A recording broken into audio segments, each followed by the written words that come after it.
사랑하는 여러분, 우리 아름답고 교회는 지금 신약성경 로마서의 말씀으로 복음과 믿음이라는 신앙의 주제로 말씀을 배우고 있습니다. 오늘 우리가 읽은 신약성경 로마서 1장 26절에서 32절의 말씀으로 우리가 하나님은 우리를 죄에서 버리셨는가 라는 제목으로 함께 말씀의 은혜를 받기를 소원합니다. 사도 바울은 오늘 본문 말씀에서 하나님의 피조물인 우리 인간임에도 불구하고 우리 인간의 죄의 완악함이 너무 커서 창조주 하나님께서 우리 인류를 죄의 구렁텅이에 내버려 두셨다라고 말씀하고 있습니다. 좀 더 구체적으로 말씀드리자면 우리 인류의 죄악을 보신 하나님께서 더 이상 우리 인류에게서 그 구원의 소망을 찾지 못하셨다는 걸로 해석될 수 있는 말씀이 오늘 우리가 받은 신약성경 로마서 1장 26절에서 32절의 말씀이 되겠습니다. 제가 늘 말씀드리고 있지만 우리 인류는 창조주 하나님의 창조의 작품 중에서 하나님의 형상대로 지으심을 입은 하나님의 최고의 걸작품입니다.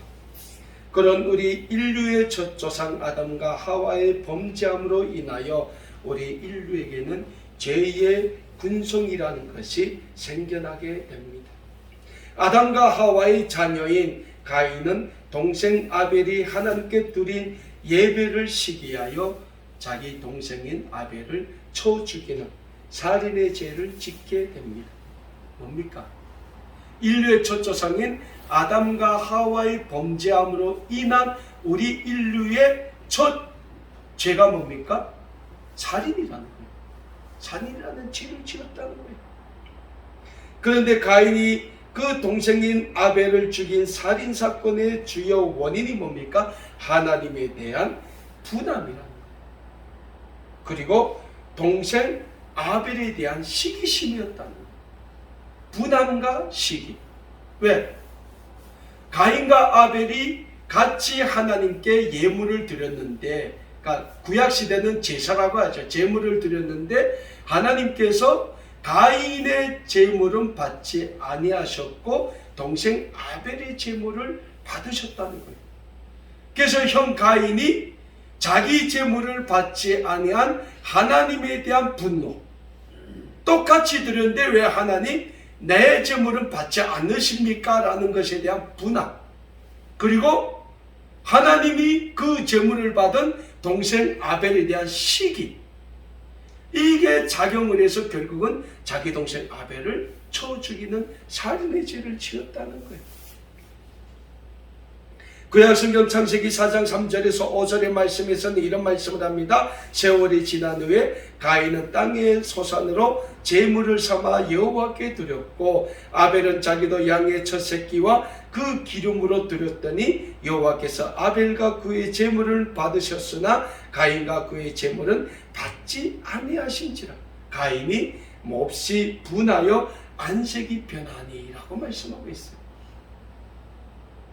자, 사랑하는 여러분, 가인과 아벨이 하나님께 제물을 드렸는데 하나님께서 동생 아벨의 제물은 받으셨어요. 그런데 형인 가인의 제물을 받지 않으셨다는 겁니다. 그래서 형인 가인이 하나님에 대한 분노와 동생 아벨에 대한 시기가 마음에 가득해서 결국은 동생 아벨을 쳐 죽이게 됐다는 거예요. 오늘 본문 말씀으로 돌아가면 사도 바울이 로마서 1장 29절에서 31절의 말씀에서 인간의 죄악에 대해서 뭐라고 말씀하고 있습니까? 곧 모든 불의, 추악, 탐욕, 악의가 가득한 자요, 시기, 살인, 분쟁, 사기, 악독이 가득한 자요, 수근수근하는 자요, 비방하는 자요, 하나님께서 미워하시는 자요, 능력하는 자요, 교만한 자요, 자랑하는 자요, 악을 도모하는 자요, 부모를 거역하는 자요, 우매한 자요, 배악하는 자요, 무종한 자요, 무자비한 자라고 우리 인류의 죄악에 대해서 사도 바울이 조목조목 열거하고 있어요. 그런데 사랑하는 여러분, 우리 인류가 이렇게 창조주 하나님 앞에서 스스럼 없이 범죄하게 된 근본 원인이 어디에 있습니까? 그 근본 원인이 무엇인가 하는 거예요. 오늘 본 말씀 로마서에서 우리 인류가 하나님 앞에 범죄하게 된 가장 근본 원인은 창조주 하나님 알기를 우리가 거부했다는 거예요.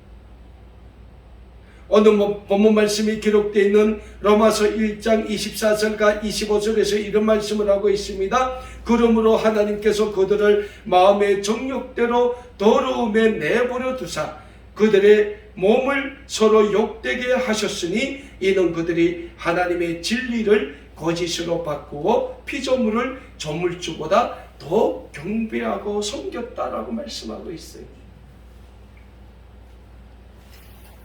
우리 인류의 첫 조상인 아담과 하와가 하나님의 동산인 에덴 동산에서 선악을 알게 하는 나무의 열매를 따먹었어요. 그런데 그 에덴 동산 주황에 있는 선악을 알게 하는 이 나무를 누가 심었습니까? 하나님이 심었다는 거예요. 하나님이 심었어요. 창조주 하나님이 그 선악을 알게 하는 나무를 그 에덴 동산 주황에 심었다는 거예요. 그리고 아담과 하와에게 말씀하셨죠. 너희들이 이 동산에 있는 모든 것을 다 임의로 먹되 동산 주황에 있는 선악을 알게 하는 나무의 열매는 보지도 말라고 했어요. 그걸 따먹는 날에는 너희가 반드시 죽는다고 하나님이 말씀을 하셨다는 거예요. 그러나 아담과 하와는 하나님보다 창조주 하나님보다 그 사탄의 유혹에 넘어가 그 하나님이 심으신 에덴 동산 주황에 있는 선악을 알게 하는 나무의 열매를 더 사랑했다. 이게 인간의 욕심의 근본이라는 거예요. 하나님이 분명 먹지 말라고 했는데 그 뱀의 유혹을 받은 하와가 그 동산 주황에 있는 선악을 알게 하는 나무의 열매를 보니까 어땠다고 했어요? 먹음직스러웠다는 거예요. 먹음직스러워. 그러면 그 에덴 동산의 선악을 알게 하는 나무보다 더 먹음직스러운 짐승이나 이 나무의 실과들이 없었을까요? 있었다는 거예요. 근데 한갓 뱀의 유혹이 조물주의 하나님의 말보다 하와에게는 더 다가왔다는 거예요. 사랑하는 여러분, 우리가 여기서 교훈을 찾아야 됩니다. 이 지금 현대사회가 우리에게 얼마나 많은 것을 유혹하고 있어요. 물질로 유혹합니다. 이 세상에 부귀 영화 모든 것을 동원해서 오늘도 우리를 유혹하고 있다는 거예요. 그런데 그 유혹하는 그 모든 것이 내 것이 됩니까? 절대로 안 돼요. 절대로 안 돼요. 왜? 하나님은 우리에게 우리 각 사람을 위해서 준비하신 계획이 있다는 거예요. 우리 각 사람을 위해서 하나님이 준비하신 게 따로 있다는 거예요. 그걸 바라봐야지 우리가 이 세상의 헛된 영광, 이 세상의 헛된 부귀, 이 세상의 헛된 행복을 바라본다고 이 세상의 모든 것이 우리께 안 된다는 거예요. 아무리 그걸 잡겠다고 우리가 열심히 쫓아가도 못 잡는다는 거예요. 왜? 하나님이 우리를 위해서 준비하신 것이 아니기 때문에 그렇다는 거예요. 그런데 에덴 동산의 하와는 사탄의 유혹에 넘어가 하나님이 만드신 조물주를 피조물이신 하나님보다 그 피조물인 그 동산 주황에 있는 그 선악을 알게 하는 나무의 열매를 조물주이신 하나님보다 더 사랑했다는 거예요. 그래서 창조주께서 먹지 말라고 하신 선악을 알게 하는 나무의 열매를 따먹고 남편인 아담에게도 주어 따먹게 한 거예요. 그리고 이때부터 우리 인류에게는 하나님에 대한 두려움과 하나님에 대한 영적인 충만함이 사라지게 됩니다. 그 결과가 어떻게 됩니까? 가인과 아벨의 예배를 받으시고 가인의 예배는 안 받으셨다는 거예요. 그리고 하나님은 왜 가인의 예배를 안 받으셨는지 분명히 가인에게 말씀을 했어요. 그러면 가인은 다시 온 마음과 정성을 다하여 창조주 하나님께 정성과 예배를 드리면 되는 거예요. 그러나 가인은 그렇게 하지 않았다는 겁니다. 오히려 가인은 그 마음이 완악하여져서 자기의 제물을 받지 않은 창조주 하나님에 대해서는 분해하고 하나님이 제물을 받으신 동생 아벨에 대해서는 시기하는 마음이 생겨 결국 동생 아벨을 죽이는 결과를 낳았다는 거예요. 사랑하는 여러분, 오늘 우리도 마찬가지입니다. 옛말에 이런 말이 있죠. 사촌이 땅을 사면 괜히 내가 배 아픈 거예요. 그렇다 사촌이 산 땅이 내 땅이 됩니까? 아니요, 그거 사촌 거예요. 근데 괜히 나는 배가 아픈 거예요. 우리는 우리 주변에 있는 친지, 친족, 동료들이 괜히 나보다 잘 되면 축하해주고 함께 기뻐해줘야 함에도 불구하고 괜히 시기하게 되고 기분이 나빠지고 그럴 때가 우리한테 있다는 거예요. 목사의 나도 같아요. 그럴 때가 있다는 거예요. 그런데 이 모든 것이 왜 우리의 마음에 그런 불의와 추악과 시기와 탐욕과 이런 마음이 생기는가 하니까 마귀 사탄이 우리 인류의 조상인 아담과 하와의 마귀 사탄이 우리 인류의 조상인 아담과 하와에게 그런 마음을 심어줬다는 거예요. 그래서 우리 인류의 첫 조상인 아담의 범죄함으로 인하여 우리에게는 이러한 죄의 근원, 악의 근원이 생기게 된다는 영적인 사실을 우리는 잊지 말아야 합니다. 이렇게 우리 인류의 삶 속에 자리 잡게 된 죄의 근성은 결국 우리 인류에게 성적인 타락이라는 죄를 범하게 만들었다고 오늘 본문 말씀에서 사도 바울은 말씀하고 있습니다. 인간의 그 생각의 타락이 우리 인류에게 준 범죄의 근원이 뭡니까? 몸으로 타락하게 만들었다는 거예요. 오늘 본문 말씀이 로마서 1장 26절과 27절의 말씀입니다. 이 때문에 하나님께서 그들을 부끄러운 욕심에 내버려 두셨으니 곧 그들의 여자들도 순리대로 쓸 것을 받고 영리로 쓰며 그와 같이 남자들도 순리대로 여자 쓰기를 버리고 서로 향하여 음욕이 부릴 듯하며 남자가 남자와 더불어 부끄러운 일을 행하여 그들의 그릇 때문에 상당한 보응을 그들 자신이 받았다고 말씀하고 있습니다. 구약성경 창세기 19장을 보면 하나님께서 소돔과 고모라를 불로 심판하는 모습이 기록되어 있습니다. 그런데 당시 소돔과 고모라가 왜 하나님의 유황불의 심판을 받게 됩니까? 그 근본 죄악의 원인이 남자가 남자와 여자가 여자가 성관계를 지녔다는 거예요.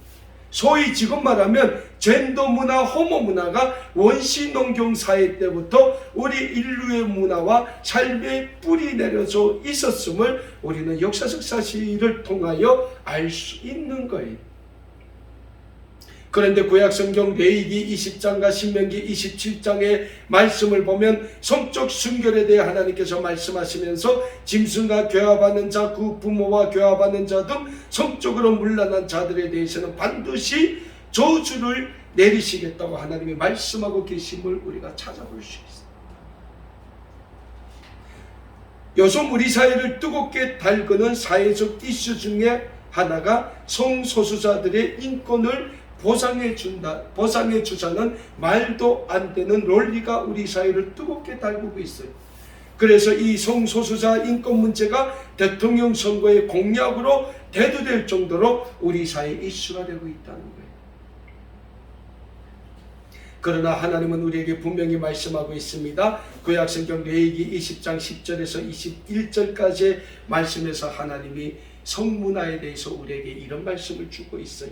누구든지 남의 아내와 간음하는 자 곧 그의 이웃의 아내와 간음하는 자는 그 간부와 음부를 반드시 죽일지니라. 누구든지 그의 아버지의 아내와 동침하는 자는 그의 아버지의 하체를 범하였은즉 둘 다 반드시 죽일지니 그들의 죄가 그들에게 돌아가리라. 누구든지 여인과 동침하듯 남자와 동침하면 둘 다 가증한 일을 행함인즉 반드시 죽일지니 자기의 피가 자기에게로 돌아가리라. 누구든지 아내와 자기의 장모를 함께 데리고 살면 악행인즉 그와 그들을 함께 불사를 지니 이는 저희 중에 악행이 없게 하려 함이니라. 남자가 짐승과 교합하면 반드시 죽이고 너희는 그 짐승도 죽일 것이며 여자가 짐승에게 가까이하여 교합하면 너는 여자와 짐승을 죽이되 그들을 반드시 죽일지니 그들의 피가 자기에게로 돌아가리라. 누구든지 자기 자매 곧 그의 아버지의 딸이나 그의 어머니의 딸을 데려다가 그 하체를 보고 여자를 그 남자의 하체를 보면 부끄러운 일이라. 그들의 민족 앞에서 그들을 끊을지니 그가 자기의 자매의 하체를 범하였은즉 그가 그의 죄를 담당하리라 라고 하나님께서 분명히 말씀하고 있어요.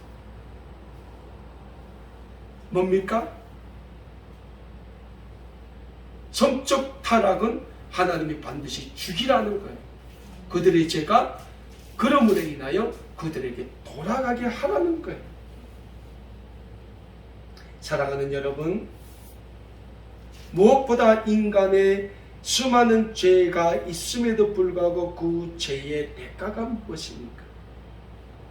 그것은 하나님과의 영적인 소통이 끊어진다는 거예요. 영적인 사망으로 우리에게 다가온다는 거예요. 영적인 사망이란 곧 창조주 하나님과 영적인 소통의 부재로 이어지며 그로 인한 영적인 교통의 단절로 이어지게 된다는 겁니다. 그런데 오늘 본문 말씀 로마서의 말씀에서 사도 바울은 우리 인류의 죄가 하도 하나님 보시기에 표현하지 못할 정도로 심각하기 때문에 하나님마저도 우리 인류를 그 죄에 버려두셨다라고 말씀하고 있어요. 오늘 본문 말씀인 신약성경 로마서 1장 28절에서 사도 바울은 이렇게 말씀하고 있습니다. 또한 그들이 마음에 하나님 두기를 싫어하며 하나님께서 그들을 상실한 마음대로 내버려 두사 합당하지 못한 일을 하게 하셨다라고 말씀하고 있어요. 뭡니까? 우리 인류가 그 마음에 하나님 두기를 싫어했다는 거예요. 그래서 하나님이 그들의 상실한 마음대로 우리를 내버려 두셨다는 거예요.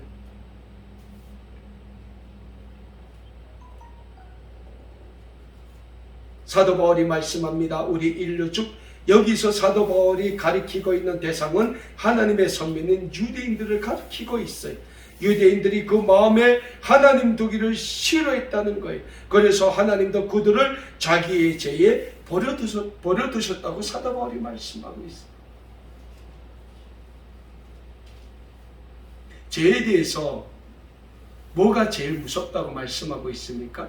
죄를 짓는 사람이 무서워요. 첫째, 근데 그 죄를 보고도 방관하는 죄, 그 죄는 죄를 짓는 죄보다 더 무섭다고 얘기를 해요. 관심을 안 가진다는 거예요. 죄에 대한 무관심이 하나님 앞에서는 더 무서운 죄가 된다는 거예요.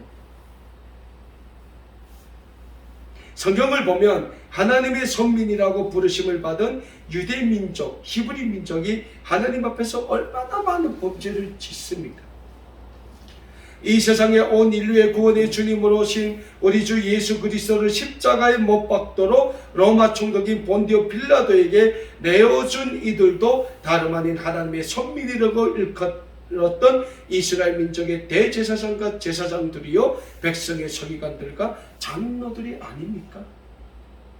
하나님의 선민인 이스라엘 백성이 더욱 하나님 앞에 범죄를 저질렀다는 거예요. 그럼에도 불구하고 우리 인류의 구원을 위한 하나님의 계획은 인류의 첫 조상인 아담과 하와의 범죄 이후 즉시 이루어지기 시작했음을 우리는 성경을 통하여 또 잘 알 수 있어요. 구약성경 창세기 3장 21절을 보면 하나님의 동산인 에덴 동산에서 범죄한 인류의 첫 조상인 아담과 하와를 하나님께서 에덴 동산에서 추방하시면서 그들에게 가죽옷을 해 입히시는 모습을 기록하고 있어요. 그리고 많은 신학자들이 이 부분을 하나님께서 우리 인류를 위해 독생자 예수 그리스도의 속죄함을 예표하신 예라고 해석하고 있습니다. 그러니까 죄인된 우리 인류의 구원을 위하여 하나님은 하나님의 어린 양이신 예수 그리스도를 십자가에서 피 흘려 죽게 하심을 아담과 하와를 통해서 벌써 그때 하나님께서는 우리에게 보여주셨다는 거예요. 사랑하는 여러분, 결국 하나님은 범죄한 우리 인류를 죄의 구렁텅이에 방치하지 않으셨다는 거예요. 지속적으로 하나님은 우리 인류 구원을 위한 하나님만의 구원의 계획을 이루어 오셨다는 영적인 진리를 우리는 잊지 말아야 합니다. 다만 오늘 사도 바울이 하나님이 우리를 그 죄에 버려두셨다는 말씀은 우리 인류가 하나님 알기를 싫어하고 하나님의 인류 구원의 계획에서 자꾸 멀어져 갔기에 하나님은 그러한 인류의 제약대로 두시고 하나님만의 구원의 계획을 진행시켜 나갔음을 영적으로 교훈해 주고 있는 말씀이 되는 것입니다. 결국 뭡니까? 우리는 하나님 알기에 힘써야 한다는 거예요. 우리 인류가 하나님 앞에 범죄할 수밖에 없었던 가장 근본 원인이 우리 인류가 하나님 알기를 싫어했다는 거잖아요. 우리의 마음에 하나님 두기를 싫어했기 때문에 하나님께서 우리 인류를 그 상실한 마음에 내버려뒀다는 거잖아요. 그러면 하나님은 내버려두고 그만 모르겠다 이랬을까요? 아니라 하나님만의 구원의 계획을 끊임없이 하나님은 이루어 가셨고 만들어 가셨고 실천해 가셨다는 거예요. 그러한 하나님만의 인류 구원의 그 역사를 통하여 우리 인류에게 하나님은 끊임없이 하나님을 보여주셨고 하나님을 증거해 주셨다는 거예요. 그래서 구약성경 시편 1절과 2절의 말씀에서는 우리에게 이런 말씀을 주고 있습니다. 복 있는 사람은 악인들의 꾀를 따르지 아니하며 죄인들의 길에 서지 아니하며 오만한 자들의 자리에 앉지 아니하고 오직 여호와의 율법을 즐거워하여 그의 율법을 주야로 묵상하는 자들이다 라고 시편 1편 1절과 2절의 말씀에서는 우리에게 말씀하는 거예요. 어떤 사람이 복되다 갑니까? 하나님의 율법을 즐거워하여 주야로 그 하나님의 말씀을 묵상하는 사람. 그러니까 하나님을 알기를 힘쓰는 사람이 복 있는 사람이라고 시편 말씀에서는 분명히 말씀하고 있어요. 구약성경 잠언 4장 8절과 9절에서는 우리에게 이런 말씀을 합니다. 그를 높이라 그리하면 그가 너를 높이 들리라. 만일 그를 품으면 그가 너를 영화롭게 하리라. 그가 아름다운 간을 내 머리에 두겠고 영화로운 멸루간을 내게 주시리라 라고 말씀하고 있어요. 잠언 4장 8절과 9절에서 우리에게 뭐라고 말씀하십니까? 하나님을 높이라는 거예요. 그리하면 하나님이 우리를 높이 들리라고 말씀하고 있습니다. 우리의 삶에 하나님을 품으면 하나님이 우리를 영화롭게 하되 아름다운 간을 우리 머리에 두겠고 영화로운 멸루간을 우리에게 주신다고 말씀하고 있는 거예요. 사랑하는 여러분, 결국 모든 것은 우리에게 달려 있다는 거예요. 하나님은 오늘도 우리를 위한 위대한 계획을 준비하고 계시고 우리를 통해 그 계획을 이루어 가시기를 기뻐하신다는 영적인 진리를 우리는 믿어야 합니다. 우리 아름다운 꿈의 교회를 통해 하나님은 위대한 계획을 세우고 계심을 우리는 믿어야 합니다. 그리고 그 하나님의 위대한 계획에 쓰임받기 위하여 우리는 우리의 온 삶을 거룩한 복음의 산제물로 하나님께 드리기에 힘쓰게 노력해야 하는 것입니다. 그리고 우리 개인의 삶도 마찬가지입니다. 우리 각자 개인을 위한 하나님을 위대한 구원의 계획, 축복의 계획이 있음을 우리는 먼저 믿어야 합니다. 그리고 우리 각 자신을 위한 하나님의 그 위대한 구원의 계획, 축복의 계획에 우리는 우리의 온 마음과 정성과 뜻을 다하여 하나님께 순종하는 순종의 삶을 살기에 힘써야 하는 것입니다. 그럴 때 하나님은 우리를 통하여 하나님의 구원의 역사, 축복의 역사를 이루어 가시게 된다는 영적인 진리를 우리는 잊지 말고 늘 하나님의 거룩한 구원의 계획, 축복의 계획에 우리의 모든 것을 다 드리게 힘쓰게 기뻐하는 우리 모든 믿음의 백성, 구원의 백성이 되어야 할 줄 믿습니다. 하나님은 오늘도 우리를 절대로 죄의 유혹에 버려두시는 하나님이 아니십니다. 그래서 우리는 늘 우리를 향하신 하나님의 구원의 영광을 바라보며 하나님께 우리의 소망을 둔 하나님의 거룩한 구원의 백성으로 살아가기에 힘써야 합니다. 오늘도 우리를 향한 하나님의 거룩한 구원의 계획과 그 하나님의 놀라우신 구원의 그 축복의 그 아름다움, 그 뜻에 우리의 온 마음과 정성과 뜻을 다하여 순종하는 순종의 삶을 다 사시기에 힘쓴 우리 아름다운 꿈의 교회 모든 믿음의 백성들, 거룩한 구원의 백성들 다 되심으로 인하여 이 시대에 우리 아름다운 꿈의 교회를 통하여 또 우리 각자 믿음의 삶을 통하여 이루시기를 원하시는 하나님의 그 아름다운 구원의 역사, 축복의 역사, 회복의 역사가 이루어가는데 마음껏 쓰임받는 우리 모두 다 되실 수 있기를 우리 주님의 이름으로 간절히 소원합니다.